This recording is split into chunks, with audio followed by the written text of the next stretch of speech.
Bonjour à tous et bienvenue sur Business Act, le podcast dédié à l'entrepreneuriat et au développement personnel. Si tu souhaites créer ou développer ton entreprise ou tout simplement t'inspirer de l'histoire d'entrepreneurs, tu es au bon endroit. Aujourd'hui, j'ai le plaisir de recevoir Paul Pironnet, qui est formateur de référence dans le domaine de la PNL, mais aussi conférencier, consultant, auteur. Il a à son actif plus de 30 années d'expérience. Donc je suis vraiment ravi aujourd'hui, Paul, de pouvoir échanger avec toi. Je pense que ton parcours est vraiment riche et pourra parler à beaucoup de personnes de la communauté. Donc avant toute chose, un grand merci d'avoir accepté cette invitation. Eh ben, un grand merci, Jacques. Et puis, bravo pour ce que tu fais, parce que je pense que c'est une belle chose pour ta communauté, comme ça, d'avoir l'occasion de mettre en avant, de mettre en avant des personnes qui ont des parcours un peu particuliers.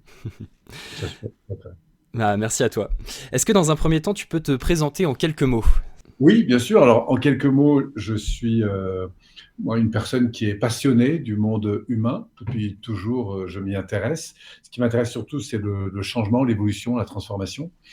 Et je suis plus particulièrement connu dans le cadre de la PNL, la programmation neurolinguistique, que j'enseigne par ailleurs. Alors, j'ai pas été formé qu'à cette approche, mais c'est sur cette approche que je suis plus connu. Ça fait 35 ans, 36 ans maintenant que je forme et accompagne des centaines de personnes chaque année, que ce soit en ligne, enfin en salle beaucoup, et bien sûr en ligne depuis maintenant à peu près 2 ans.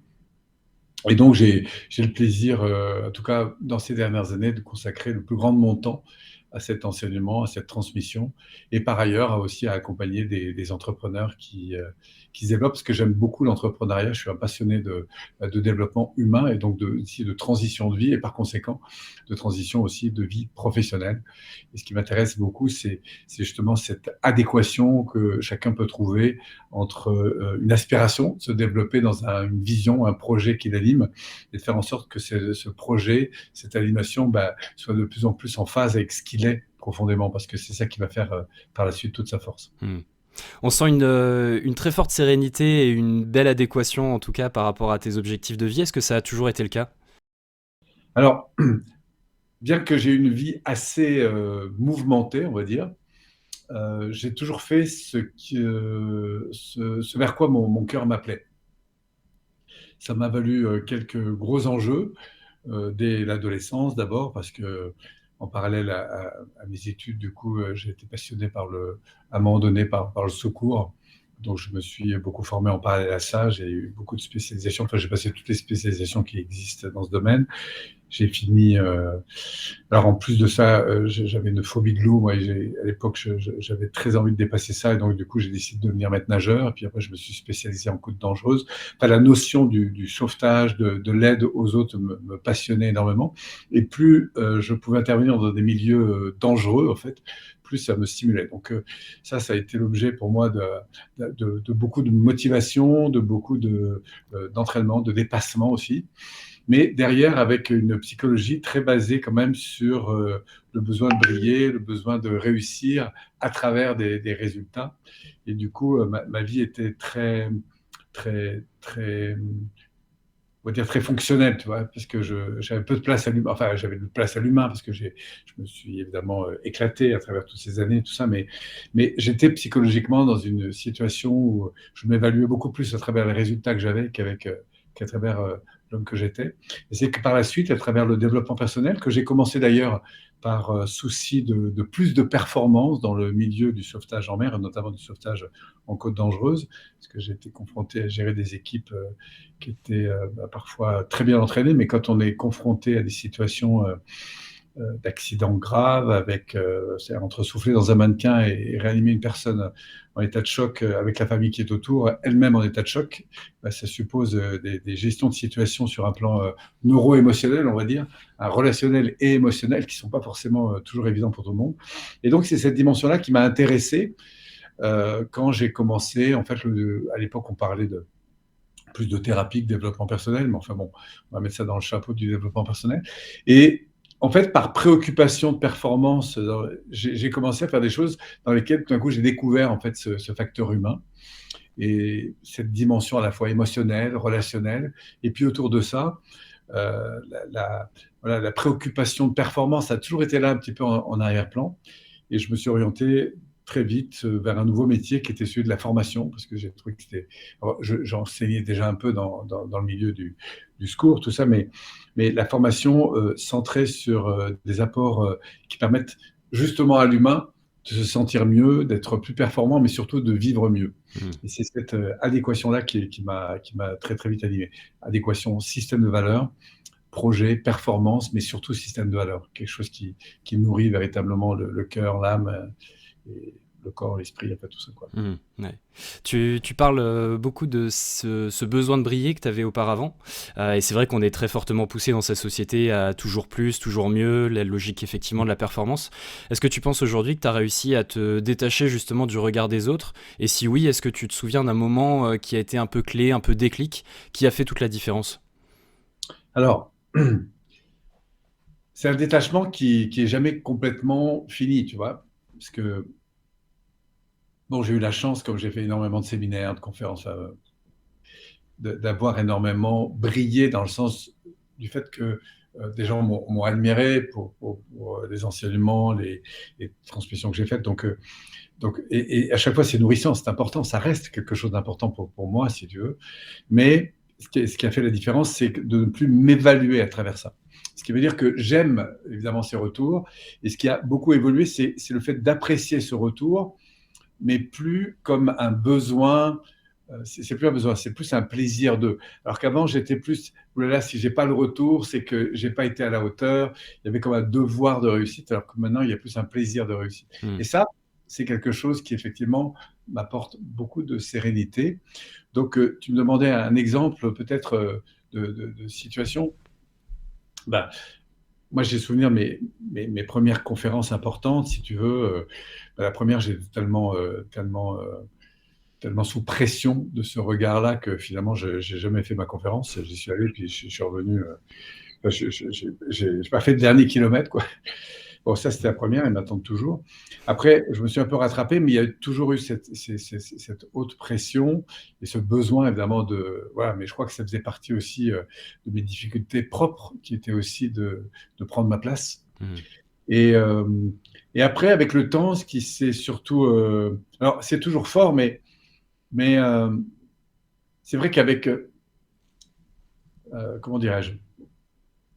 Je crois que l'amour de moi-même a fait qu'aujourd'hui, si, ça m'est arrivé parfois de me sentir pas tout à fait à la hauteur parce que j'étais pas ce jour-là ou j'avais pas l'inspiration.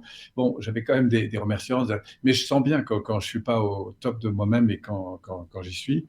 Mais j'ai l'impression qu'aujourd'hui, euh, voilà, je suis plus détaché. Alors, oui, il y a des fois, ça m'a eu blessé, si tu veux. Ça m'a même parfois mis sous beaucoup de tension. Aujourd'hui, je suis beaucoup plus détaché de ça. Et de fait, je me sens peut-être plus cool, plus Mmh. relax, tu vois, plus dans mon flow finalement. Ouais. On dit beaucoup qu'il faut pas se comparer aux autres, mais plutôt à la version de la personne qu'on était hier. Est-ce que tu penses que tu es un petit peu justement dans cette dynamique? Ah bah beaucoup, parce que moi, ça m'empêche pas de progresser. J'aime progresser, j'aime évoluer. Euh, donc, tu vois, j'investis beaucoup sur des masterminds, des choses comme ça, pour avoir beaucoup de feedback. Je crois que c'est le feedback qui nous fait progresser. Et, euh, et voilà, et puis je suis toujours en chemin, tu sais, parce que la vie à la fois entrepreneuriale, elle nous confronte évidemment toujours à des enjeux nouveaux. Et, et, et c'est ça la beauté, je crois, de la croissance, c'est d'accepter ces situations parfois de crise, parce qu'elles nous font grandir. Et, Mmh. et voilà, ouais, je crois, en tout cas, je suis plus en paix, plus tranquille, effectivement, qu'avant, plus serein, en tout cas, c'est Ouais. sûr. Ouais, et puis un apprentissage constant, effectivement, comme tu le dis, entre d'un côté la zone de confort, l'état de flow, savoir aussi être à l'aise dans certaines situations et pouvoir en profiter aussi pleinement. C'est toujours un peu cet alliage des différentes choses qui permet enfin, voilà, de progresser aussi. Si on rentre un peu plus dans le détail, alors on parle beaucoup de PNL, de méthode Gestalt, d'analyse transactionnelle. Qu'est-ce qu'on met derrière tous ces termes pour ceux qui les connaîtraient pas encore? Alors, si on fait si tu veux, il y a d'abord ce que j'appelle, moi, des grands principes d'évolution personnelle. Ensuite, il y a des techniques qui permettent de les appliquer. des savoir-faire, des connaissances, des choses comme ça, ce que je mets dans le monde des techniques, PNL, AT, Néagramme, enfin, il y a plein de choses sur le marché, qui sont toutes passionnantes d'ailleurs, hein. Et puis après, il y a la contextualisation de ces pratiques. Alors après, elles ont toute une culture. Tu vois, moi j'ai commencé par la Gestalt, qui est très axée sur l'accueil, la gestion des émotions et la compréhension des mécanismes voilà, qui influencent ou qui sont influencés par nos émotions, parce que comportement et émotion, c'est un peu lié, qu'on retrouvera complètement dans l'enseignement de la PNL, puisque moi j'ai fait ensuite beaucoup de PNL et j'ai retrouvé tout ça, mais avec une culture là très orientée. Alors avant de parler de la PNL, je vais parler de l'AT, analyse transactionnelle, qui nous vient d'Eric Berne, où là on a tout un concept. Alors, pour ceux qui nous écoutent, c'est là où on parle des états du moi, le PAE, on parle des jeux psychologiques, des transactions, bref, il y a comme ça un ensemble de concepts et qui sont intéressants, mais qui viennent d'une culture plus analytique. Donc on est plus dans la compréhension de la mécanique, on pourrait dire fonctionnement humain, dans ces transactions avec nous-mêmes et avec les autres. C'est pour ça qu'on parle d'analyse transactionnelle, hein. On parle de la mécanique relationnelle et du coup comment cette mécanique est influencée. On parlera par exemple, on dira le parent, l'enfant ou l'adulte. L'enfant, c'est l'expression de nos émotions, hein, c'est notre sensibilité. L'adulte, c'est surtout la partie qui analyse. Et puis le parent, c'est celui qui va veiller un peu au grain, alors que ce soit en termes de relations, qui va sécuriser. Et puis, enfin sécuriser, il y a la partie normative et nourricière. L'une s'occupe du lien, l'autre de la loi. Voilà. Et donc, quand on comprend mieux en fait ces mécanismes, par exemple, si je te dis, tiens, est-ce que tu as envie de me passer le sel, ou est-ce que je dis, tiens, tu dois me passer le sel, tu vois, on ne dit pas, c'est pas les mêmes parties qui fonctionnent. Donc, tout ça, ça va évidemment engendrer très très vite des modalités d'interaction, soit positives et constructives, soit parfois négatives et dévalorisantes pour soi ou pour les autres. Et c'est très intéressant et très riche de comprendre cette mécanique. Mais on est dans un processus, tu vois, d'analyse, hein, on décortique un peu la personnalité et on étudie un peu la mécanique. Et puis après est venue la PNL par la suite. Alors moi, c'est dans cet ordre, hein, que j'ai découvert cette approche. Et alors, il faut savoir que on parle de coaching qu'à partir de 96. Avant, on parlait de thérapie ou développement personnel, où on parlait surtout des courants de la psychologie humaniste. Et la PNL a beaucoup participé, je crois, à l'évolution de ce qui est devenu ensuite le coaching, même si le coaching, c'est plus large que la PNL. On peut faire de la PNL avec la PNL, on peut faire du coaching, mais on peut faire du coaching sans faire de la PNL. La PNL, c'est une politique là qui m'a très séduit parce qu'on est beaucoup plus dans le comment ça marche en fait, tu vois. On n'est pas dans le pourquoi. Pourquoi j'ai un conflit, qu'est-ce qui se passe en termes mécaniques, bien que c'est intéressant de comprendre parfois le pourquoi, parce que ça permet du coup de savoir quoi faire pour changer. Mais dans la PNL, on est plus dans quels sont les éléments qui vont favoriser la qualité d'une relation, par exemple, ou comment je vais retrouver des états internes, dit autrement des sentiments intérieurs, ou ce qu'on va appeler nous des ressources, hein. Ce sont des états qui vont accroître mon champ de possibilités en termes de pensée, en termes évidemment de comportement à l'égard d'une situation. Et puis, voilà, on est dans un concept qui réunit les éléments que l'on retrouve à chaque fois qu'une personne va au fond réussir. Réussir à quoi ? On est plus donc dans des processus, réussir à définir un objectif de manière performante pour que ça reste pas seulement intellectuel, mais que ça sollicite le système nerveux. Tu vois, on va par exemple travailler sur, si je prends les états internes, comment remonter quelqu'un dans l'état interne. Donc qu'est-ce que font la plupart des gens quand ils remontent ? Alors, par exemple, redresser son corps, tu vois, inspirer, sourire, dire merci, ça nous met dans une physiologie un peu différente. Alors après, comment on peut retrouver un état interne ? Par exemple, si je dis à une personne, tiens, si je te demande, tiens, repense à la dernière fois où tu t'es vraiment senti, je sais pas moi, porté par beaucoup d'enthousiasme, et voilà, d'abord, pour retrouver ça, tiens, ferme les yeux, ressens un peu, inspire, et ressens un peu ce que c'est pour toi un peu l'enthousiasme, c'était là-dedans. Une fois que tu commences à connecter ça, laisse revenir une situation, par exemple, particulière, dans laquelle tu as plus particulièrement vécu ce sentiment-là. C'était où ? C'était quand ? Qu'est-ce que tu as vu, entendu ? Et on va voir comment aller solliciter le système nerveux pour faire remonter cet état physiologique. Donc, tu vois, en PNL, on est plus dans comment faire pour finalement piloter, au fond, cette superbe biomachine, cerveau, système nerveux, et du coup, de mieux se sentir, de mieux interagir à l'égard de l'environnement, parce que c'est ça l'ambition.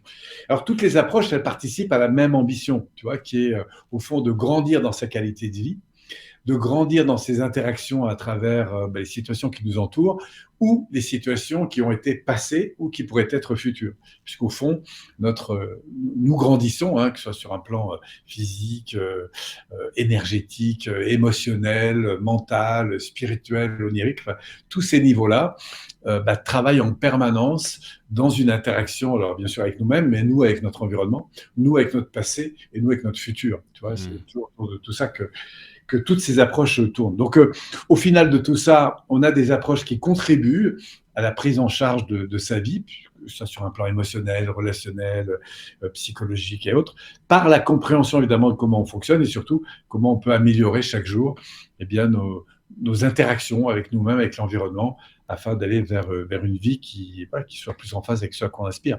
Mais par exemple, pour réussir sa vie, pour orienter sa vie, pour prendre un nouveau départ, par exemple, il y a des fondamentaux qu'on doit connaître.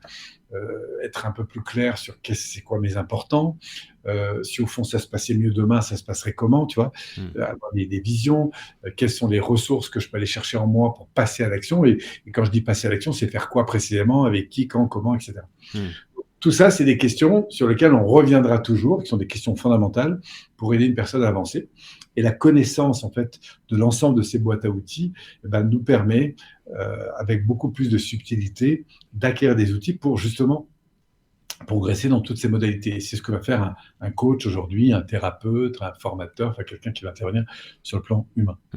Ouais, donc à la fois des personnes qui viennent te voir dans une logique de mal-être, mais aussi pour d'autres, des personnes qui sont plutôt en recherche de performance, d'aller mieux, de mieux communiquer avec les autres. Ça va vraiment dans les deux sens. Absolument. D'ailleurs, tu sais, il y a deux choses qui animent une personne. Soit elle est dans le monde de la frustration. Donc là, on a du mal-être à plus ou moins grande échelle. Ça va de je me sens plus très bien dans mon job, dans ma relation, dans je sais pas quoi, mais je sais pas trop quoi ce que je veux. Soit je descends un peu plus là, et là je viens de vivre un moment difficile, séparation, burn-out, quoi que ce soit. Et là je vais vraiment mal, mais je sais toujours pas où je veux aller. Soit j'ai tout d'un coup l'idée que j'aimerais bien faire autre chose. Tu vois, j'aimerais orienter ma vie vers telle direction, telle chose, j'aimerais trouver une belle relation. J'aspire cette fois-ci à quelque chose qui commence à naître dans mon esprit ou dans mon cœur, mais je ne sais pas trop comment commencer les choses. Et puis enfin, je suis moi-même déjà dans une dynamique de progression. J'ai un projet fort, j'avance, etc. Mais je voudrais continuer à performer, c'est-à-dire à évoluer avec plus de sérénité, plus de facilité et surtout en prenant davantage en compte mon environnement. Et donc, tu vois, dans ces 4 phases, en fait, on va devoir intervenir. Donc, à la fois, on peut l'être par des choses où on va aller tendre vers voilà ce que je voudrais plus, soit parfois, voilà ce qui ne me va pas et il serait important que je change. Alors, après, on peut aller soit mal d'une manière générale dans sa vie, soit il y a un aspect de sa vie qui ne va pas. Par exemple, j'ai peur de prendre l'avion parce que rien que l'idée d'être enfermé dans un avion, c'est juste impossible, me disait une personne. Ça, c'est dommage de garder ça, alors qu'on peut, avec une intervention de 30 à 45 minutes, régler ça de manière définitive, tu vois. Par exemple, ce matin, j'ai échangé avec une personne qui travaille dans une grande mairie, bref, et qui a des difficultés avec une autre personne. Et à chaque fois qu'elle intervenait, elle disait « Mais pourquoi tu fais pas ça ? Et pourquoi tu fais pas ça ?» Et je lui disais « Tu sais, si tu interviens à chaque fois en proposant des solutions, eh bien, ce que tu regrettes par la suite, c'est que la personne te répond en disant que ça va pas, que de toute façon, c'est jamais comme ça, et que, bref, en fait, tu vas pas aider la personne. Toi, tu cherches des solutions, mais le problème, c'est que tu seras beaucoup plus efficace en modifiant dans ton rapport, non pas des affirmations, mais en posant des questions. Alors après, évidemment, il y a des petits parcours à connaître pour poser des bonnes questions et dans le bon sens, si tu veux. Mais très vite, en lui donnant quelques questions clés, parce que je l'ai déjà eu au téléphone un certain nombre de fois, je sens qu'elle me le dit d'ailleurs, elle me dit, c'est fou, quand j'y pense, à poser autrement les questions que comme j'aurais tendance à le faire naturellement, ça va beaucoup mieux. Et ça va pas que beaucoup mieux avec ses collègues, c'est des choses qui sont vraies partout. Donc il y a des choses qui sont contre-intuitives en fait. Quand on est en phase, par exemple, si tu es en désaccord avec ton conjoint, ta conjointe, je parle à ceux qui nous écoutent, la tendance, c'est que plus on connaît bien les personnes, plus on va avoir tendance, par exemple, à affirmer.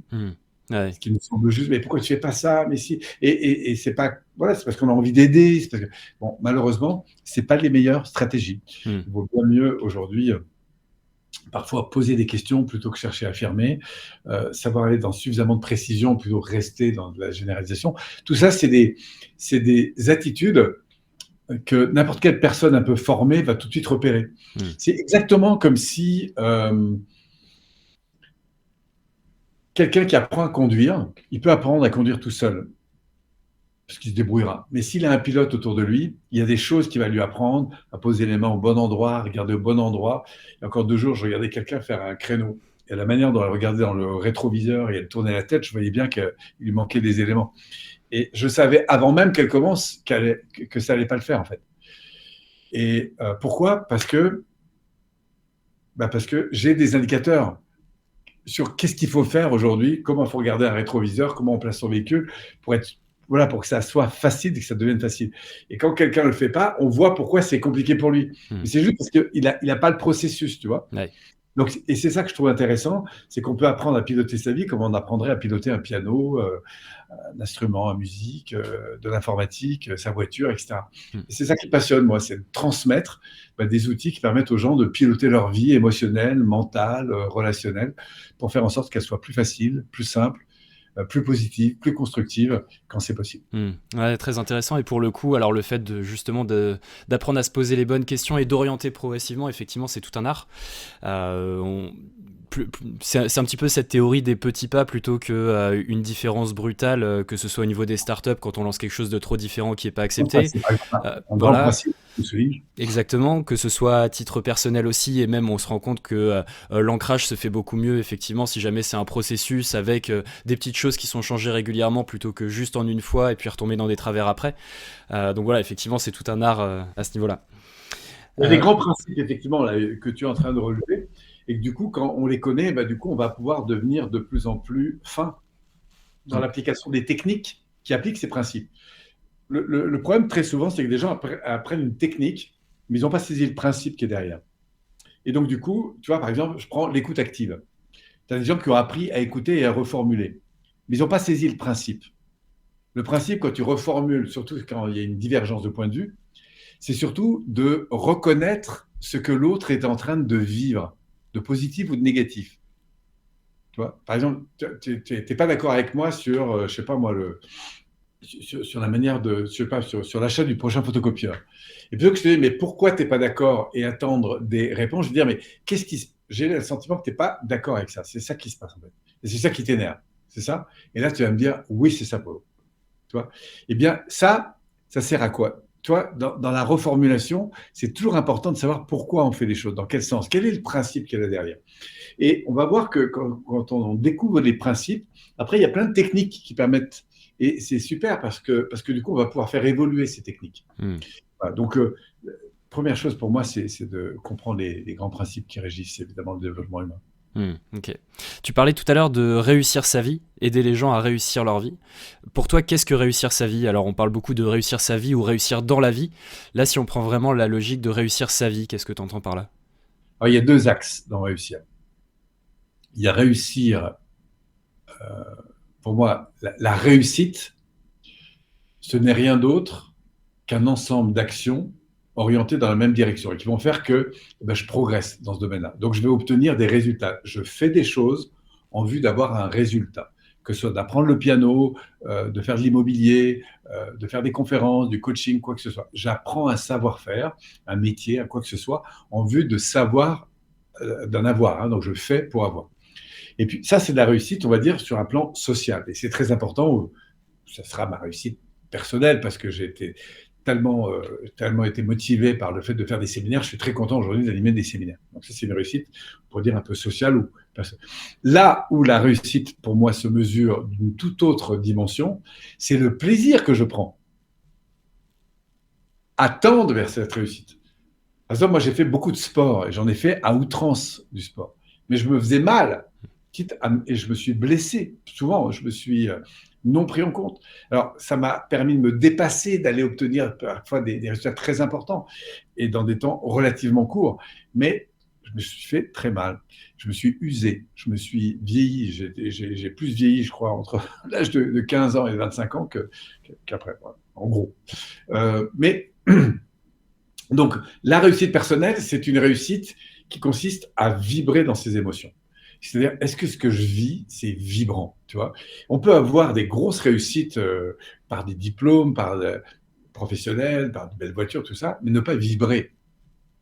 On peut, si par contre, moi, mon truc, c'est d'aller garder les chèvres sur le plateau du Larzac et que c'est mon kiff, ben, voilà, c'est reconnaître ce qui est véritablement son kiff et puis d'accepter l'idée que, quel que soit le kiff, même que ce soit de garder des chèvres sur le plateau du Larzac, je peux développer aussi une réussite qui soit à la hauteur du cadre, de l'argent, des moyens que j'ai envie d'avoir. Peut-être que je n'ai pas envie d'avoir beaucoup de moyens. Je peux très bien vivre avec très peu et être très heureux avec ça parce que c'est mon cadre de référence.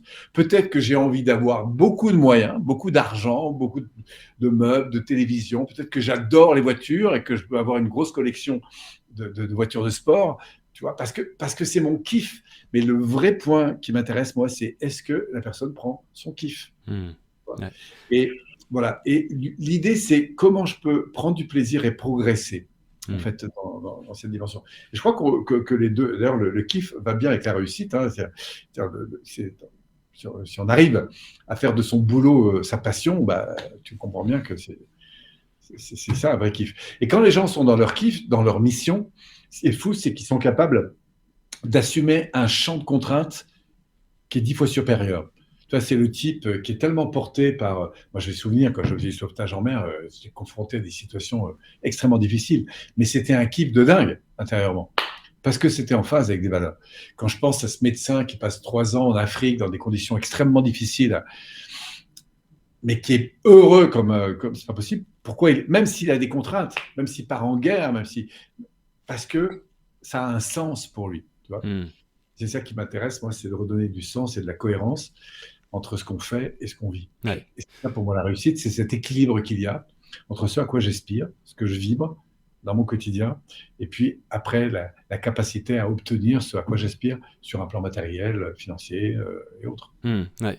Et avec ce sujet justement, on touche du doigt un vrai problème de société aussi, c'est tout ce qui concerne l'emploi et notamment cette période Covid ou post-Covid, on ne sait pas comment il faut l'appeler en ce moment, et de burn-out et ainsi de suite, enfin en tout cas de vraies périodes de doute quand même, il faut le dire, pour beaucoup de personnes qui se cherchent, qui se disent bah, finalement qu'est-ce que je veux faire d'un point de vue professionnel, parce que malheureusement on est quand même bien souvent résumé à notre activité professionnelle, voilà, alors qu'il faut bien voir bien plus large. Quel conseil, quel moyen est-ce que tu donnerais pour quelqu'un qui cherche à trouver sa voie? Ouais, il y a plein de voies. La première chose, c'est de considérer ce que certains vont appeler comme une crise, comme une opportunité. C'est-à-dire, et c'est pas rien, hein, c'est vraiment c'est de dire, OK, aujourd'hui, j'ai pas ce que j'obtiens, je sais pas où je veux aller, je suis un peu perdu, etc. C'est une opportunité pour moi. Et vraiment de se mettre dans ce mindset-là, dans cette énergie-là, c'est une opportunité. Une opportunité de quoi? Eh bien, de découvrir ce qui demain pourrait me faire vibrer. Alors, parce que ça, c'est le premier pilier, c'est découvrir ce qui me fait vibrer. Si je ne sais pas ce qui me fait vibrer, je peux déjà revenir en arrière sur ce qui m'a fait vibrer. Et si j'ai une partie des réponses, je peux continuer en regardant autour de moi, autour de moi, est-ce qu'il y a des gens qui m'inspirent? Est-ce qu'il y a des gens qui me font vibrer? Est-ce qu'il y a des activités qui m'inspirent? Et si je ne sais pas, je vais tenter, j'ouvre la porte, tu vois. Je vais rencontrer des gens, je discute, je promène sur Internet, mais avec cette question fondamentale, c'est que je fais de ce moment l'opportunité pour aller découvrir ce qui me fait vibrer. Ça, c'est le premier pilier. Il y a une deuxième façon de le faire, c'est se dire, si au fond demain, au regard de la vie que j'ai eue et du type de personne que je suis, si demain les choses se passaient au top, ça se passerait comment? C'est oser rêver, oser rêver. Tu vois, moi, j'ai des processus comme ça de travail dans les séminaires. Branche les gens à 5 ans, 3 ans, 1 an, on les fait rêver un maximum. Alors, on a un contexte pour faire ça. Pourquoi? Parce que derrière, on sait qu'on va aller chercher des valeurs. Et le pilier numéro 1, c'est ces fameuses valeurs. Qu'est-ce qui m'anime aujourd'hui? Qu'est-ce qui me fait... Voilà, ça, c'est la première chose. Alors, pour le faire, tu parlais de l'ikigai, c'est un très bon truc. Hein. L'ikigai, on va commencer d'ailleurs par te faire travailler sur tes passions. Donc, on va te faire lister tout ce qui t'a à un moment donné animé ou qui t'anime aujourd'hui ou qui pourrait t'animer demain. À partir de là, on te demandera une deuxième question. Et j'en arrive au deuxième élément clé. Une fois que j'ai compris ce qu'il y a à l'intérieur, c'est comprendre à quoi j'attache de l'importance à l'extérieur. C'est quoi les importants? Est-ce que l'écologie est important pour moi? Est-ce que des gens, oui, aider les gens, ça m'intéresse. Oui, mais dans quel cadre? Est-ce que le sport m'intéresse? Est-ce que l'enseignement m'intéresse? Est-ce que, en quoi, où est-ce que j'ai envie? Qu'est-ce qui est important à mes yeux autour du monde? Et quelle pierre j'ai envie d'apporter? Et quand on arrivera à trouver l'adéquation entre ma passion et le service que je peux apporter à une personne ou à plusieurs, à une société ou à je ne sais pas qui, mais il faut que je trouve le qui et qu'est-ce que je veux apporter, qui m'anime intérieurement. Et quand j'ai les deux, voilà, et ça va naître peu à peu, eh bien alors on va arriver à la vocation. Hein, on avait la passion, ensuite, si je prends l'ikigai, hein, puisque on va évoquer, la passion, ensuite on a ce qu'on va attacher de l'importance à l'égard du monde. Et puis ensuite, on va aller découvrir un peu où est-ce que se joue pour nous le plus notre capacité à servir, c'est-à-dire au fond, sur quoi on peut, et à travers quel service les gens vont pouvoir nous solliciter. Mais tu vois, premier point, c'est qu'est-ce qui me fait vibrer. Deuxième point, c'est qu'est-ce qui est important à l'égard de l'environnement pour moi, des personnes, et qu'est-ce que j'ai envie d'apporter. Et quand je touche ces deux sphères, alors de réfléchir sur comment je peux apporter ma pierre. Il faut savoir qu'avec le Covid, que j'appelle Saint Covid, je suis un peu regrettable, mais pour moi, le Covid, dans ces 2 dernières années, a donné énormément d'accélération à énormément de personnes. D'abord, ça les a recentrés sur eux. Alors, je sais qu'il y a eu beaucoup de personnes qui ont eu des difficultés, mais en fait, ceux qui ont des grosses difficultés les avaient déjà un peu avant. Alors oui, il y a des gens qui ont perdu leur entreprise, tout ça, mais bon, ça a permis à énormément de gens de rebondir, tu vois.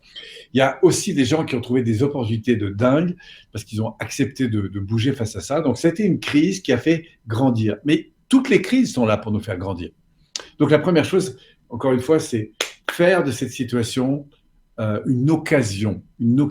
Prendre les situations qui m'arrivent de frustration pour en faire une occasion de grandir. Et vraiment, je le dis très fortement parce que vous devez croire qu'il y a en vous quelque chose de supérieur à la circonstance et d'être allumé de l'intérieur. Parce que si vous abordez la situation en vous disant « Ah là là, c'est plus possible, putain, les autres y arrivent, moi j'y arrive pas, machin », on a tout le process là, tu sais, d'autodévalorisation qui éteint le potentiel. Le génie découle du génial. Donc je dis toujours, moi j'ai une question très puissante qui est qu'est-ce qu'il y a de génial dans cette situation? Mais il ne faut pas seulement l'avoir dans la tête, il faut rentrer dans l'énergie. Parce que l'énergie, c'est la source de tout. Donc rentrer dans cette énergie et se dire, là c'est une décision extrêmement puissante, de se dire, je veux découvrir pourquoi je suis là. Qu'est-ce que j'ai envie de faire de ma vie? Premier pilier, qui j'ai envie d'aller aider, dans quel contexte et pour apporter quoi, pour contribuer à quoi. Et à partir de là, comment, moi, à partir de mon expérience ou à partir de ce que je pourrais apprendre, je peux faire ma différence. Et là, j'investis. Une fois que j'ai clarifié ça, j'investis temps, énergie, argent sur le développement de cette compétence que je n'avais pas avant pour justement m'accomplir dans ce qui me semble prioritaire. Même si c'est 1 heure par jour, mais j'avance au moins 1 heure par jour là-dessus. Voilà. Mais faire ce que j'aime. Ouais. Ok. Pour moi, c'est... Ouais. On parle de plus en plus de PNL, de tous ces sujets de développement personnel. Et finalement, l'avis, alors quand on en parle avec plusieurs psychologues, est assez tranché par rapport à ce domaine-là. Est-ce que tu penses que la PNL va, dans le futur, être un outil utilisé par les psychologues? À l'heure actuelle, finalement, ce qu'on voit et ce qu'on entend de leur part, c'est qu'on a une difficulté à accorder les résultats aux actions qui sont menées en PNL. Quel est ton point de vue à ce sujet? Alors, toutes les personnes, ça fait 36 ans que je forme en PNL. Avant, je me suis formé avant d'être formateur en PNL. Donc, j'ai passé beaucoup de temps dans le monde de la PNL. J'ai croisé énormément de personnes. J'ai accompagné et vu évoluer énormément de personnes. Mais je parle de dizaines de milliers de personnes. Et quand je suis avec eux pendant des séminaires de 3 jours, de 6 jours, de 10 jours, de 18 jours, puisque ça, c'est un programme PNL. Et ensuite, très souvent, on reste en lien pendant des années. Donc, je vois les gens évoluer. Alors, concernant les psychologues, il y a énormément de psychologues qui ont fait de la PNL. Il y a des psychiatres qui ont fait de la PNL. Tout le monde a fait de la PNL. Moi, j'ai vu toutes sortes de personnes faire de la PNL. Et je n'ai jamais vu quelqu'un faire un parcours de PNL et remettre en cause ce que la PNL me dit. Par contre, j'ai vu énormément de personnes me dire au cours du travail en PNL, waouh, Polo, c'est pas du tout ça que j'avais compris de la PNL. Parce qu'en fait, plus je grandis avec la PNL, plus je me rends compte d'abord que j'en fais depuis toujours, mais que je je pensais pas comme il l'aurait fait. Enfin, mes pensées étaient mal orientées. J'utilisais insuffisamment mes ressources. J'avais une facilité à me mettre dans des situations d'interaction compliquées. Mais pourquoi? Parce que j'avais pas appris à faire ça. Donc, tout le monde fait de la PNL. Je pourrais t'expliquer comment les gens échouent en PNL ou comment les gens évoluent. Et il y a 1001 façons, et peut-être tellement plus, d'échouer ou de... Pourquoi? Parce que chacun va devoir définir ce que c'est que sa réussite, définir en fonction de ses valeurs, de sa vision, de ce qu'il est, etc. Il y a des principes qui s'appliquent, mais après, il y a de la subtilité à mettre dans tout ça. Donc, la PNL, je ne connais pas de contracteurs, enfin de gens qui aient fait de la PNL, toi avec moi. J'en ai vu par contre qui ont fait de la PNL, qui étaient assez mitigés, mais qui je m'excuse de le dire, mais qui en refaisant de la PNL d'une manière, en tout cas telle que je l'enseigne, ont changé leur curseur. Voilà. Bon, maintenant, est-ce que la PNL est fait pour tout le monde? Pas forcément. Il est fait pour ceux que ça intéresse. Voilà. Par contre, est-ce qu'il est performant? Si c'est enseigné de manière performante, là, j'ai aucune ombre au tableau. Je veux dire, les résultats, ils sont immédiats. Je fais une séance de travail avec une personne, le résultat, il se mesure immédiatement. Ok. Est-ce que tu aurais des exemples d'exercices pratiques qui pourraient être faits pour une personne justement comme ça qui découvre la PNL, qui aimerait plonger un peu plus dans ce domaine-là? Des exercices, il y en a plein. Après, tout dépend sur quel axe on avance. Parce qu'on est sur l'axe des valeurs, je vais t'en prendre un premier. Donc là, c'est cette capacité à s'écouter sur ces importants, on en parlait jusqu'à présent. La deuxième chose, c'est le deuxième gros axe, c'est la faculté à orienter son attention sur des solutions. C'est-à-dire que, par exemple, ça peut être, tiens, quand je vais parler à mes enfants tout à l'heure, parce que je trouve qu'ils laissent toujours traîner leurs chaussures dans l'entrée, ou qu'ils arrivent en retard quand je les appelle, ou qu'ils laissent traîner leur bol sur la table après le dîner. Plutôt que de leur dire, mais pourquoi tu laisses traîner ton bol? Tu sais, quand tu le prends et que tu le mets au bon endroit ici dans la machine à laver, regarde comme ça fait une différence. Tu vois. Ça, avec une bonne dose de... tout simplement parce que orienter les gens sur des solutions, c'est très différent de les orienter sur des problèmes. Donc, voilà. Ça ne veut pas dire qu'on ne sait pas prendre en compte les problèmes, ça veut dire qu'on va les transformer en solutions. Donc ça, c'est le deuxième grand principe. Et il y a plein d'outils de techniques, à commencer par définir où est-ce qu'on veut aller. Donc, si vous voulez commencer à appliquer une chose, commencez par vous dire, c'est quoi la solution? Orientez-vous sur la solution. Quand vous avez une divergence, un problème, ce serait quoi si ça se passait mieux demain? Par exemple, demain, j'angoisse à l'idée de me rendre dans un rendez-vous, une interview ou quoi que ce soit. Pourquoi j'angoisse? J'angoisse parce que mon système nerveux, il aborde la situation en fonction de la référence qu'il connaît. Tu sais, tu as le conscient, tu as le préconscient et l'inconscient. Pour faire simple, je vais te dire que le conscient, c'est le cavalier. Le préconscient et l'inconscient, c'est le cheval. Qu'est-ce que je mets dans le préconscient? Toutes les réponses que tu vas me donner par rapport à une question que je vais te poser. Si je te dis, tiens, qu'est-ce qui fait que tu aimes l'argent? Tu vas aller chercher, en fonction de tes émotions, des références. Tu vois.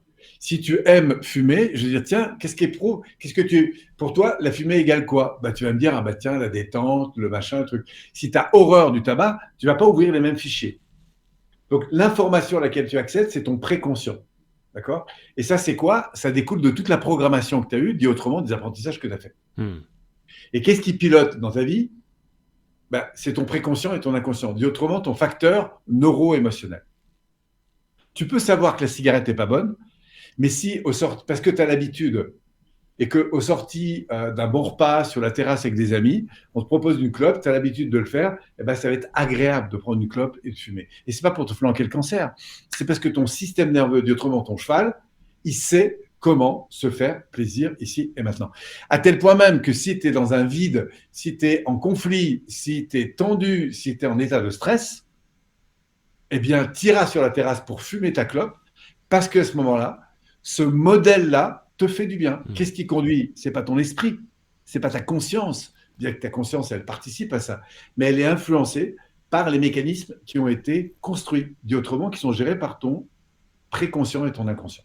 Donc ça, c'est ça qui mène ta vie. Donc à partir de là, ce qui est très intéressant, c'est comment converser avec ce cheval. Tu peux, parce que tu as fumé une fois de trop, te culpabiliser. Tu as mangé du chocolat, tu vas te culpabiliser pour ça. Tu as encore une fois, traîner trop de temps sur Internet, bref, tu as procrastiné un peu trop, bref, tu vois, quand on parle de procrastination, faire un comportement, remettre à plus tard ou faire autre chose que ce que je voudrais faire. En fait, c'est simplement que le système nerveux, il a plus de confort à remettre à demain, à traîner sur Internet, à faire des choses, etc., à reprendre un bout de chocolat, etc. Tu vois, moi, par exemple, j'en suis là au 4e jour d'un jour de jeûne. Je me fais ça de temps en temps. Et chez moi, j'ai tout ce qu'il faut, hein. J'ai des fruits, j'ai du chocolat, j'ai etc. Et je vois très bien mes mécanismes et comment je me ramène en permanence. Et je vois très bien que si je laisse aller mon système nerveux, les polos, c'est bon, 3 jours, c'est bien. Non, voilà. Il faut que je calme mon esprit. Pourquoi? Parce que mon cheval, il aime le confort. Il adore le confort et il adore ce qu'il connaît. Donc, il faut que j'apprenne à communiquer avec lui, pas en le critiquant. Donc, si demain j'ai peur de me rendre à un examen, je sais que la partie qui a peur, c'est pas mon conscient, c'est ma zone émotionnelle, ma zone de préconscience. On dirait en athée que c'est mon partie enfant. Moi, je vais te dire que c'est la partie pré. Voilà, c'est toute ma nature humaine qui a peur. Pourquoi? Parce que mon inconscient, quand il vit une situation qu'il ne connaît pas, ben, il a commencé par avoir peur. Parce qu'on a d'abord peur d'une situation qu'on connaît. Donc, c'est OK. Donc, je me dis, tiens, Polo, qu'est-ce qui est en train de se passer? Qu'est-ce que tu vis? Ah, tu n'es pas très rassuré. Quelle est l'idée qui entraîne ça, en fait? Et au fond, si ça se passait mieux, tiens, imaginons qu'on visualise ça, ça se passe au top, ça serait comment? Et là, il faut falloir que je visualise la chose. Ensuite, je vois, j'entends, je ressens. Donc ça s'apprend de faire ça. Ensuite, je vais t'inviter à fermer les yeux et à ressentir l'idée que ça a vraiment fonctionné. Et à partir de là, hop, de te dire, tiens, et là, on va pouvoir affiner. Et c'est ça qu'on appelle de la prépa. Alors, ça ne veut pas dire que j'ai plus peur d'aller à mon rendez-vous.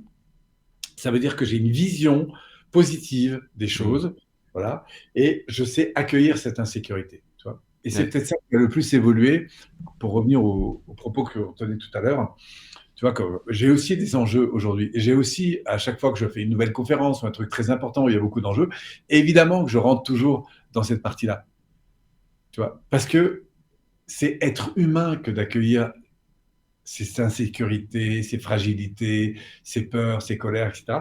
Et est-ce que c'est l'âge ou pas? Mais en tout cas, je me sens de plus en plus OK avec cette dimension et de fait aussi de plus en plus OK avec la gestion de cette dimension. Ouais. Que je sais que c'est ma nature intérieure. Donc mon conscient sait où il veut aller et mon cheval, bah, il faut que je communique avec lui, exactement comme un cavalier va communiquer avec son cheval pour lui faire sauter la barrière. Parce qu'il y en a un des deux qui ne va pas la sauter, il y en a un qui prendra toujours le dessus sur l'autre, c'est le cheval, pas le cavalier. Ouais, tu vois ouais, complètement. Ouais. Et c'est génial de découvrir comment son cheval fonctionne. Tu vois, parce qu'à la fois, il a des freins, de temps en temps, mais en même temps, il est capable d'une puissance, mais démente. Tu vois. Et c'est ce qu'on va évidemment appliquer avec la PNL quand on avance dedans. Et c'est pour ça que, franchement, toutes les personnes avec lesquelles je travaille en PNL, en séminaire, en distance ou en salle, après quelques jours, j'ai rarement vu quelqu'un qui m'ait dit, écoute Polo, je crois que je me suis trompé de séminaire. On arrive bientôt à la fin, malheureusement le temps passe très vite.